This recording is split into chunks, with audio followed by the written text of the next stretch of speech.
Hi, my name is Tamara, and you are watching Things Even a Monkey Should Know. Thanks for watching again today. As you know, if you've watched some of my other videos, I am not a professional at this do-it-yourself stuff. I'm just a girl who's figured out there are quite a few things around the house and out in the yard and on my cars that I can do myself rather than paying someone else a bundle of money to do it. So I've saved myself a lot, and hopefully now you too. So today I am needing to build a simple rolling cart for a big filing cabinet that I have.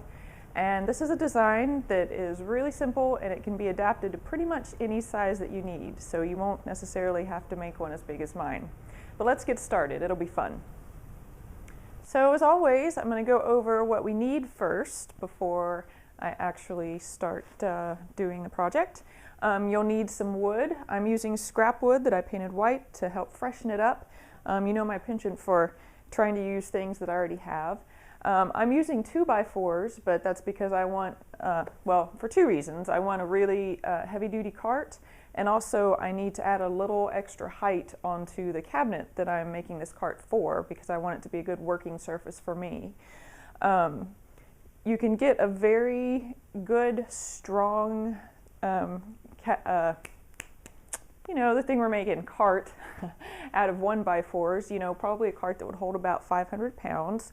This one would probably do more like 1,500, so it's probably overkill, but I'd rather it be able to hold too much than too little. You will need a saw. I'm using a miter saw. If you do not have a miter saw, anything that can cut, you can even cut your wood with a jigsaw, although it's not ideal. But I'm using this because it's easy.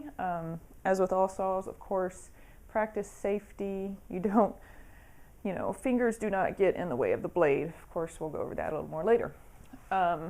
Always, again, safety stuff. You'll be wanting to have your hearing protection and your eye protection. We will need wheels to actually make our cart. So I got these nice wheels. I actually ordered them online, and you can buy them at your local stores. I was just able to find more what I wanted. Altogether, whenever you have 4 wheels, they hold 1,500 pounds. So these are pretty heavy duty. And you can find casters. They're actually called casters. You can find them in all sizes, colors, everything. So there's a really good selection. Mine are cast iron, and it's just, I'm staying with a certain look. Of course, you will need something to put these casters onto your created frame with. We will be using 3-inch screws, wood screws, to put the 2x4s together. And then I've got a handful hex head bolts for wood, which again, probably a little overkill, but I know for sure that these will hold these wheels on, and they fit well through the holes in the casters. So those are what I'm using. Of course, you'll need a pencil, you'll need a tape measure, and you will need to have a drill with the appropriately sized drill bit for whatever screws and bolts you're going to use. You will also need to have, well, you don't have to have a driver, but you need to have something that has the correct type of drill bit to screw in your screws, and not shown here, but that I will show you in a minute because I just remembered it. You will need to have some kind of a hex head driver too. Those are very handy. You can either use a ratchet, which is all manual and kind of sucks because it takes a long time, but works, or you can have an attachment for your drill, which actually, I guess that I have mine right here. And it looks like this, and then you can just attach a socket to this and you don't have to use a ratchet, so it's pretty handy. Of course, you'll want to have whatever it is that you're going to put up on your cart that you'll be creating, or at least know your measurements that you'll need to be making your cart for. So this is the cabinet that I'm actually going to be building the cart for, and as you can see, there's really nothing wrong with it. This is actually called a flat file, and what it's used for is to store drawings and prints and paper and other flat stuff in. So what I don't like, and obviously it's gonna have to fit right where it is, but I don't like that I can't get under it and clean under it, and sometimes it would be really nice to be able to pull it out and use it as a more functional table. So I'm just gonna go ahead and I'm going to measure down here at the bottom, and it is 46 3/4 by 35 1/2. So now we have our measurement. So what I'm going to go ahead and do is grab 4 pieces of my wood, and I'm going to mark off the measurements that I just took so that I can go ahead and I can cut everything at once. And I know you're probably horrified seeing that I have stuff set up inside, but it has just been horrible outside lately, and I really want to get this project done. So here's hoping I won't make too big of a mess.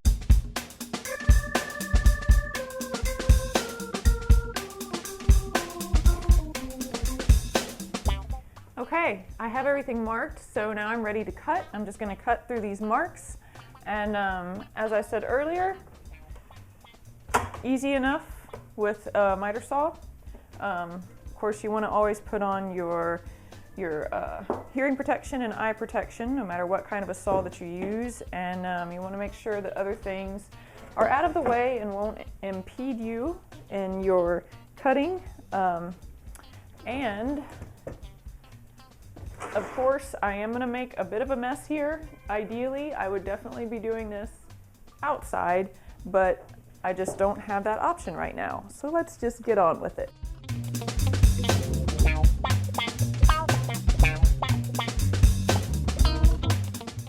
So did you see how quickly and easily that miter saw cut through the wood? That's why I would strongly recommend, if you can get access to one, just using that, because you'll get a quick, straight, clean cut.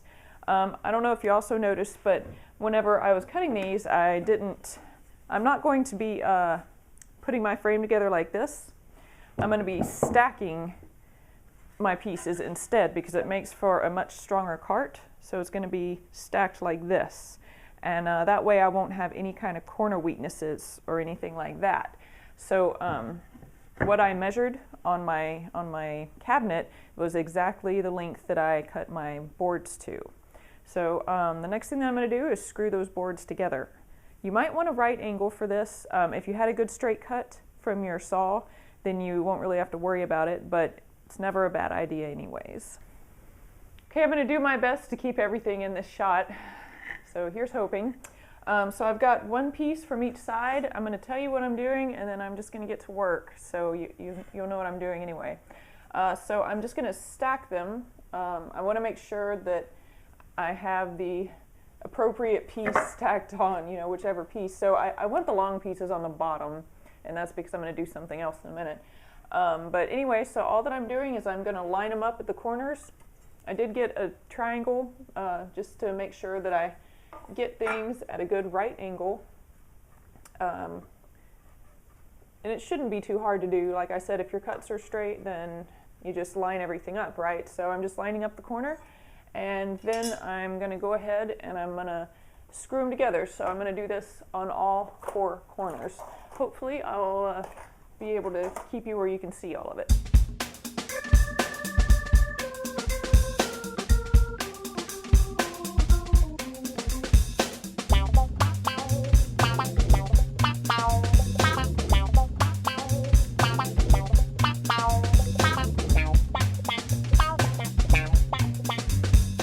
Okay, great.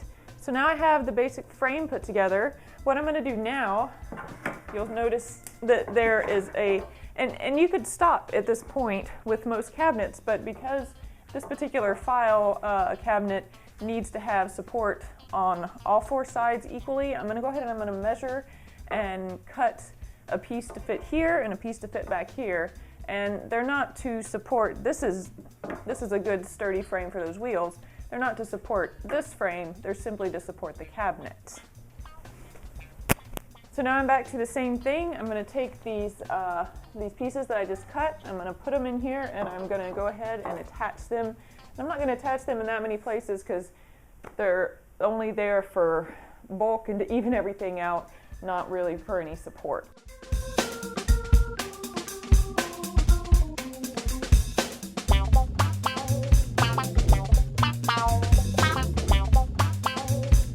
So what I've decided to do with these wheels, I'm kind of eyeballing them into the center of the board, but I'm putting them each in, I decided, 1.5 inches from each end.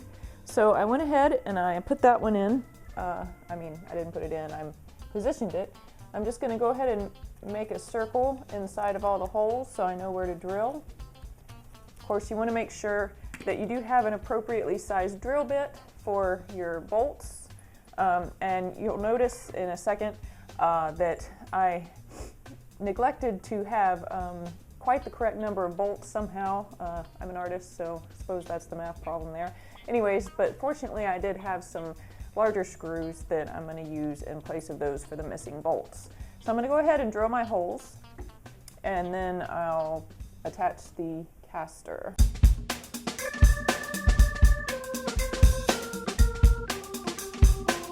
Okay, so the first caster is attached.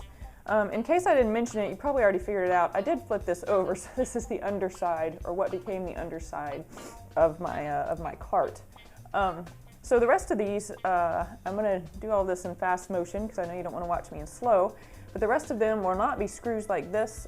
They're going to be hex head bolts, and I just want to show you this because this was something I found out about recently that I told you about in the beginning, is instead of having to use a ratchet to put your hex head bolts into something, you can actually get this little attachment that goes into a drill gun and attaches into that socket. So it's way easier, and then you have all the power of your drill gun behind you. So in case you didn't know about that, I wanted to let you know. So let's get going with the rest of it.